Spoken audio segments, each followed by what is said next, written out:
আলহামদুলিল্লাহ, আমার প্রিয় ভাইয়েরা, বোনেরা, আমরা যারা ফেসবুক অনলাইনে কাজ করি, আমরা সবাই মিলেমিশে যেন থাকি।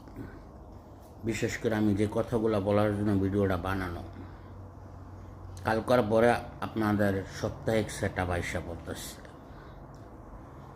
আমরা সবাই একে অপরকে ভালোবাসা দিই। ভালোবাসা দিলেই আপনাদের সেট আপ পূরণ হবে। কিভাবে? আপনি যদি একজনের লাইভে যান, ওইখানে যাই লাইভটা শেয়ার করবেন। লাইভটা শেয়ার করার মাধ্যমে আপনার রিচ এঙ্গেজমেন্ট বাড়বে। আপনার যতগুলো রিয়াক্ট করব, আপনার কাছে 20টা রিয়াক্ট আইল। 20টা রিয়াক্টের মাধ্যমে আপনার 10